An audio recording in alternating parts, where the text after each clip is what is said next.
परमेश्वर देवता लोगों जय परमेश्वर। पूरे विश्व को बचाने का एकमात्र रास्ता है वो है किताब जगत हितकारणी। साधु अनूपदास महाराज लिखी किताब जगत हितकारणी। यह जगत हितकारणी जिसको श्री अनूपदास प्रिंटिंग प्रेस चावनी एरमपुरा में साहब के प्रसिद्ध तारीख 17 अप्रैल सन 1909 जावसाज बुधी 12 संवत 1910। तो भाइयों, हिंदू मुसलमान और अंग्रेज अपनी अपनी औलाद बचाने के लिए इस किताब जगत हितकारणी के मजमून को पढ़ करके बंदोबस्त करो तो दुनिया में अमन शांति कायम हो जाए। बाकी दुनिया के पास उसका दुख मिटाने का कोई निवारण नहीं है भाइयों। दुख मिटाने का सिर्फ और सिर्फ एक ही जरिया है, यह है किताब जगत हितकारणी। यह इसका सबूत है भाइयों। आज जो चल रहा है दुनिया में, युग जो चल रहा है, ये कलयुग चल रहा है। कलयुग नहीं, ये कल्लुग काल है। और ये हिंदुस्तान के सौदागर बनिए बेईमान लंका के रेड़ों के घर का राक्षसी पाप है। जब तक ये राक्षसी पाप का खात्मा नहीं होगा, जब तक दुनिया में अमन शांति कायम नहीं होगी। कुछ भी कर लो, कुछ भी सोच लो, कुछ भी यंत्र बना लो, कुछ भी कर लो, और तुम्हारे दुनिया में जो भी देवी देवता प्रकट हुए कोई कुछ नहीं कर सकता है भाइयों। महाभारत में तो ऊपर बैठे थे, किधर भी और भी बैठे थे, लेकिन वो अभी कलयुग में कुछ नहीं कर सकते। कलयुग में जब तक इस हिंदुस्तान के सौदागर बनियों का खात्मा नहीं होगा और इनसे पाप को नहीं मिटाया जाएगा, 84 लाख कुंडियाँ नहीं जलाई जाएगी, उनका खात्मा नहीं होगा, जब तक दुनिया में अमन शांति कायम नहीं होगी भाइयों।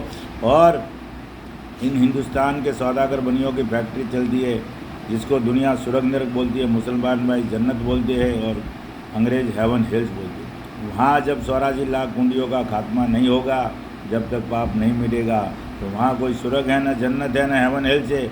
वहाँ सिर्फ है तो हिंदुस्तान के बनियों के पाप की फैक्ट्री चलती है भाइयों। और वो हिंदुस्तान के सौदागर बनिए सेठ महाजन यहाँ से हुक्म देते हैं, जब वो पाप करते, ये जैसा हुक्म देंगे वैसा वो पाप होगा, और ये हुक्म नहीं देंगे तो पाप नहीं होगा। इसलिए भाइयों, हिंदुस्तान के बनियों को मालूम है, और इन बनियों को सज़ा वगैरह नहीं दावे, इन बनियों को नहीं पूछा जाएगा जब तक कुछ नहीं होगा। और ये हिंदुस्तान में धर्मात्मा बन के बैठे जबकि आए थे, जब जादूगोरा बन के आए थे, और आज हिंदुस्तान में धर्मात्मा बन के बैठे, और जो धर्मात्मा लोग थे उनको जादूगोरा बना दिया है।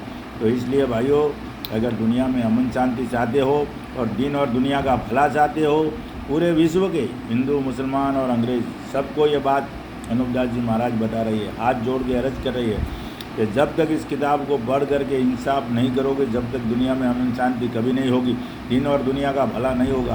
और दिन और दुनिया का भला चाहते हो तो हिंदू मुसलमान और अंग्रेज अपनी अक्ल दुरुस्त करके इस किताब को एक बार पढ़ो, और किताब पढ़ के बंदोबस्त करो तो दुनिया में अमन शांति हो जाए, सतयुग हो जाए भाइयों।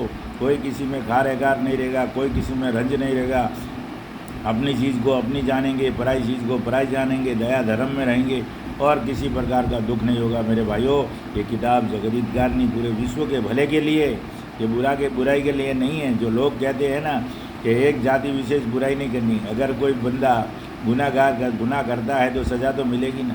तो ये राक्षसी पाप करते हैं, और रावण को मराने वाले भी यही है, कंस को मराने वाले भी यही है, कारून को मराने वाले भी यही है, और हिरण्यकश्यप को मराने वाले भी यही है, पृथ्वीराज चौहान वगैरह को भी मराने वाले यही लोग हैं, क्योंकि उन्होंने राक्षसी पाप सिखाया था भाइयों। इसलिए ये किताब जगत हितकारणी पूरे विश्व के फायदे के लिए। तो हिंदू मुसलमान अंग्रेज भाइयों, इस किताब को एक बार पढ़ो, तब मालूम पड़ेगा कि असली इतिहास क्या है।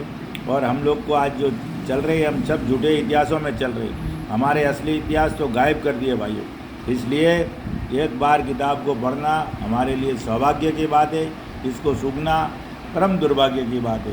तो भाई, पूरे विश्व के बड़े बड़े आला दर्जे के नेता लोगों को और बड़े बड़े पदाधिकारियों को हाथ जोड़ के अनूपदास जी महाराज की अर्ज है कि एक बार इस किताब को ज़रूर पढ़िए और पढ़ करके बंदोबस्त करिए, तो दुनिया में अमन शांति कायम हो जाए। और किसी भी समुदाय, किसी भी जात, इसके कोई लेना देना नहीं है, ये पूरे विश्व के लिए भाइयों। ये हिंदू मुसलमान अंग्रेज तीनों लोगों के, ये इसमें कोई जातिवाद नहीं है भाइयों। जय परमेश्वर, जय परमेश्वर। और आपका दिन भी शुभ रहे। और संपर्क के लिए भाइयों ये नंबर है, ज़रूर हर महीने की 17 तारीख को सावनी एरमपुरा में निःशुल्क मिलेगी। जय परमेश्वर।